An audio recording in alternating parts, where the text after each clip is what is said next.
Hello guys, welcome back to my channel. انا رجعت لليوتيوب. ايه الحر ده؟ doesn't feel like 36 خالص، حاسه ان درجه الحراره 50 مثلا. افتح التكييف يا رب يعمل اي حاجه. يا جماعه الكاميرا فصلت من كتر ما الدنيا حر، سخنت قوي، كتب لي على السكرين انها لازم تهدى شويه وبعدين ارجع اصور تاني. متخيلين؟ المهم I'm back. اخر فيديو نزلته على القناه كان من 6 شهور، وقبلها كان في غيبه طويله، وبعدها في غيبه طويله. انا مش عارفه الكاميرا بتتهز قوي فمش عارفه اعمل ايه، فغايبه على اليوتيوب بقالي شهور كتير قوي، فاحساس التصوير وان انا لسه بتعود تاني هو موضوع غريب شويه. والله ما عارفه اعمل ايه، ولا احط الكاميرا فين، ولا تسمعوني ازاي. هي فكره ان انا اصور من العربيه دي كانت فكره مش حلوه خالص، فكره فاشله جدا. وهي تقريبا بتفرق من عربيه لعربيه. في عربيات يعني التابلو بتاعها فلات، في عربيات التابلو بتاعها عامل كده، انا العربيات التابلو بتاعها عامل كده، فالكاميرا مش عارفه اثبتها في حته بصراحه، وفي نفس الوقت لازم ابص على الطريق وعايزه ابص في الكاميرا. الموضوع لا، الموضوع مش حلو خالص. كنا لسه بناخد سيشن في اليوتيوب عن الموضوع ده، ان الواحد يصور في العربيه عشان يبقى انتراكتيف اكتر، او بيعمل حاجه وهو سايق، او بيعمل حاجه وهو بيحكي، يعني بمعنى اصح.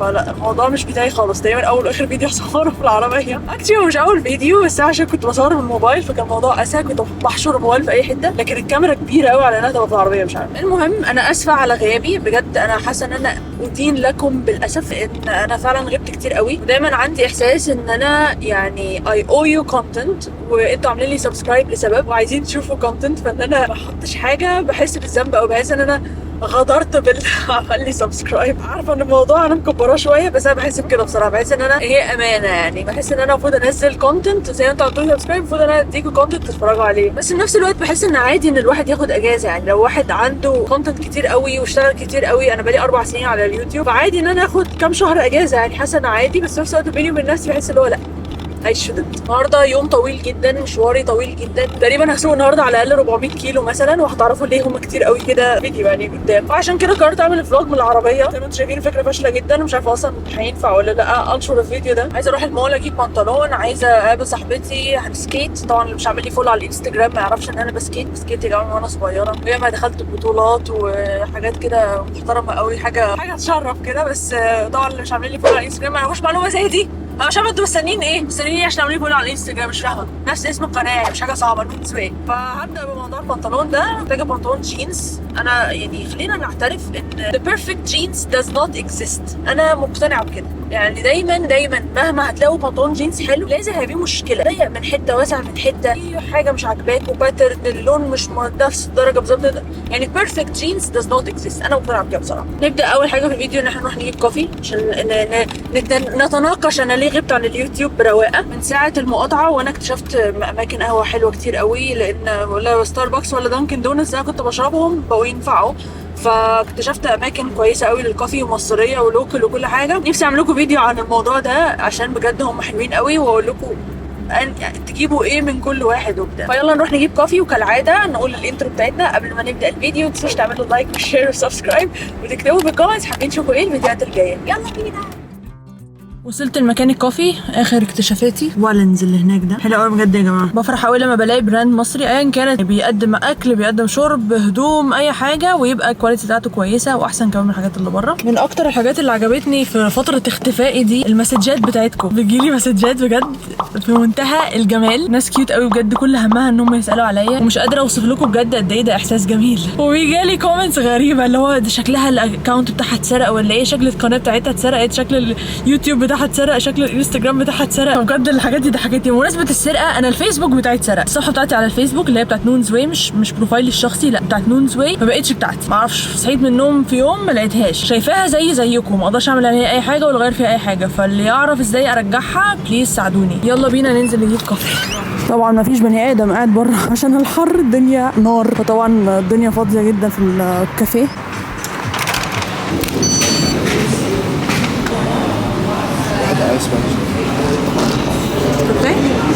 بجد ايه السرعه؟ ايه السرعه يعني؟ ما كنتش لسه حسبتها. شفت انت ما كنتش حاسس عادي ولا يهمك، مكانك كده يعني الحمد لله طلعت مع اسرع باريستا في مصر. يا سلام، شكرا، باي باي. مش عارفه افتح الباب، ناس جميله قوي والله. ثواني ونستكمل طريقنا الى نشتري بنطلون جينز. نجرب بقى قريته عندهم سبانيش.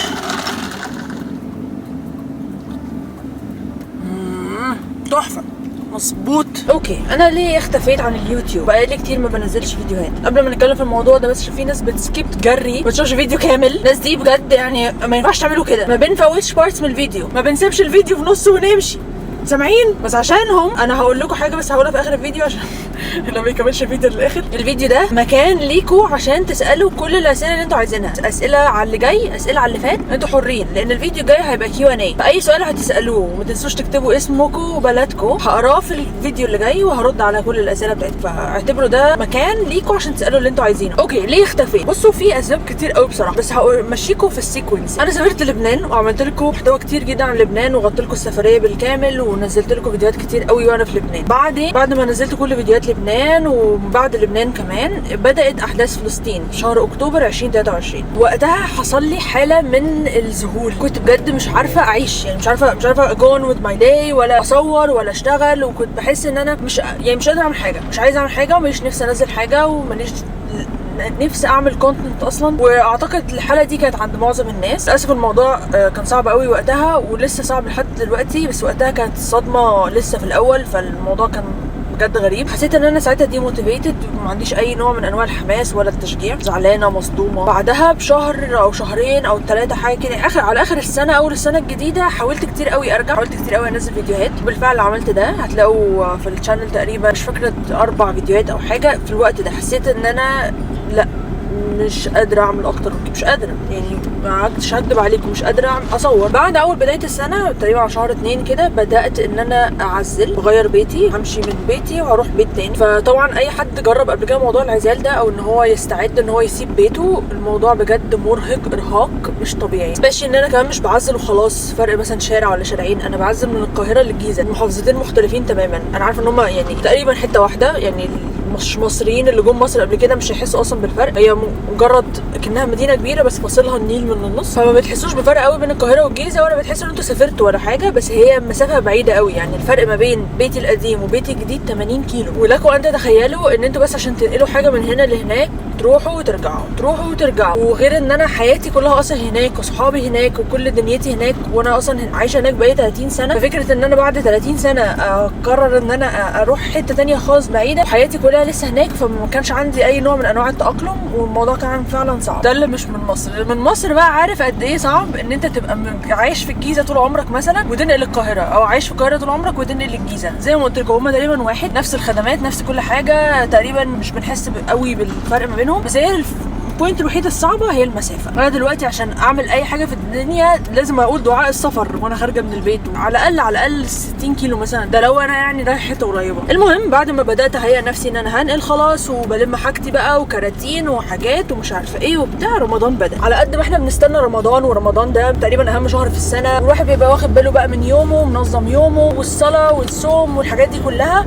ولكن بيبقى في حاله انعزال تام عن حياته العمليه. انا كده بصراحه بحس ان انا مش عايزه حاجه ثانيه، مش يعني هي الصلاه والصوم والتجمعات العائليه وشكرا على كده. فكره ان الواحد ينتج ويصور ويعمل حاجات في رمضان دي بالنسبه لي صعبه جدا بصراحه. انا عارفه ان هو في شويه دلع، في سن الدلع في الموضوع، بس يعني انتوا فهمتوا الترتيب. ف this is where I'm coming from. خلص رمضان جه العيد نأجز بقى، نأجز بالاجازه بقى، حقي صح ولا ايه؟ المهم خلص رمضان جه العيد، بعد العيد على طول بدات اصور بقى. يعني ده مش اول فيديو اصوره على فكره، اي نعم الحاجات التانية صورتها مختلفه شويه، يعني هو ادفنشر جديده وانتوا لسه هتشوفوها. يا جماعه الكاميرا بتقول لي تاني ان الدنيا حر وانها محتاجه تتقفل، فغالبا هتفصل حالا. طب انا هسيب الكاميرا تهدى وهكمل تصوير، انتوا كده مش هتحسوا بحاجه في الايديت يعني. ما اقدرش افوت المنظر ده للي بيتابعوني من بره مصر. الاهرامات اهي، مش عارفه باينه ولا لا.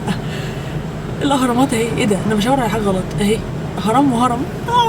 حاسه بسنه احداث بالاهرامات عشان كنت ساكنه في القاهره ودلوقتي ساكنه في الجيزه، فبقيت اشوف الاهرامات كتير. وبالنسبه لي اللي هو انا كل مره كنت بشوف الهرم كنت بحس هو ايه هرم، دلوقتي الهرم بقيت اشوفه تقريبا مره في الاسبوع، وانا بحبهم قوي، مش عارفه ليه بحب الاهرامات قوي بجد. الاهرامات تاني اهي من زاويه اخرى.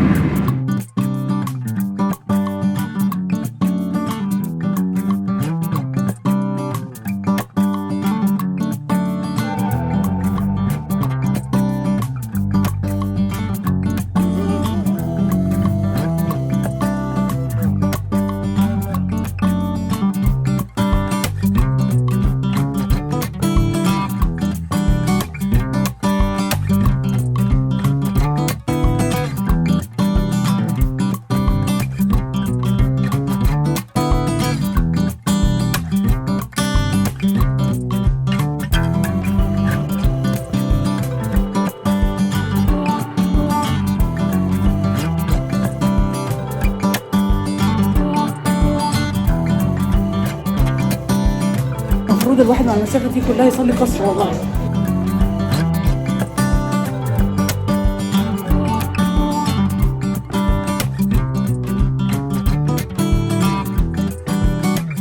وما استفدناش اي حاجه من زياره المول غير ان احنا صلينا العصر. انا قلت perfect jeans doesn't exist. حتى اللي ب 2000 جنيه وحش. لو حد يعرف مكان كويس بيبيع جينز بقى بيكتبوا لي في الكومنتس وما يكونش مقاطع. ونزل مقاطع. الناس اللي مقاطعه بتجيبوا ميك اب منين؟ او ما اعرفش اي براندز مصري كويسه او مش مقاطع، اكتبوا لي في الكومنتس برضه. زي ما قلت لكم بعد العيد عملت غلطة وندمان عليها. اخر مرة فلوج في العربية. لا ان شاء الله لو طلع حلو ما هكررها ان شاء الله. بس زي ما انتم شايفين الموضوع صعب قد ايه. فزي ما قلت لكم بعد العيد مغامرة جديدة، بلد جديدة، مش هقول لكم ايه هي، خمنوها. ممكن اديكم هنت صغير عشان تعرفوا تخمنوا صح. هي بلد فيها كلتشر قوي، فيها مشاكل سياسيه دلوقتي، بس ما كانش فيها مشاكل سياسيه لما كنت هناك. يعني انا ما كملتش كام يوم واكتشفت ان هي دلوقتي فيها مشاكل سياسيه ومظاهرات وغرقانه اصلا بالمطر والدنيا بايظه على الاخر. فالحمد لله فلتت منيهم. بعد ما رجعت من السفر على طول عبال بقى ما اي ساتلد وقعدت وظبطت الدنيا وحاجه العزال وكل الكلام ده، حصل الموقف الانقلابي في مسيره اليوتيوب المتوقفه بتاعتي. يعني واحده بس احط اللوكيشن. فزي ما بقول لكم الحاجه بقى اللي خلتني اللي هو لا كفايه بقى ايه قاعده لحد كده، انا عايزه ارجع يوتيوب. هي ان يوتيوب شخصيا كانوا عاملين ايفنت. انا مش عارفه الشمس جايبه اضاءه ولا ما علينا. هي ان يوتيوب شخصيا كانوا عاملين ايفنت وكان فيها بقى كميه يوتيوبرز تيك توكرز وبتوع الشورتس وبتوع الفيديوهات الطويله وكل حاجه. ناس انا اصلا متابعاهم وبقتدي بيهم وبيعجبني محتواهم جدا. شفتهم، قعدت معاهم، اتكلمت معاهم، تعرفت عليهم، انبسطت جدا. هحط لكم صوره للناس دي. يعني الجروب ده اللي اتعرفت عليه هناك وده الجروب اللي انا اصلا بتابعه ومبسوطه بيه وبحبهم. سبيشالي عشان للامانه يعني مهدي. يا جماعه في يوتيوبر اسمه مهدي، محمود مهدي، بجد هو شاطر قوي، بيعمل محتوى عن الافلام وبيعمل محتوى عن الكوره. انا بتابع الاثنين مع اني ماليش في الكوره قوي، بس هو فظيع بصراحه. ساعات بيعمل كمان اكل ساعات كده، بس اكتر محتوى بحبه له هو محتوى الافلام. فان انا اتعرف عليه في الحقيقه بجد اتبسطت قوي. ولعبت لعبه غريبه كده وكسبت جاكيت. اخدنا الجاكيتس رنا واسراء وانا اخدت واحد برضه. انا صعبانه عليا الاناناسه انها مجهوله. طب هياكلوها ازاي؟ دنيا اناناسه، كنا بندور على اناناسه واللي لقى الاناناسه هيكسب جاكيت. لازم تلعب تحدي وتصور فيديو قصير ومش عارفه ايه. هحط لكم مقتطفات من اللي حصل.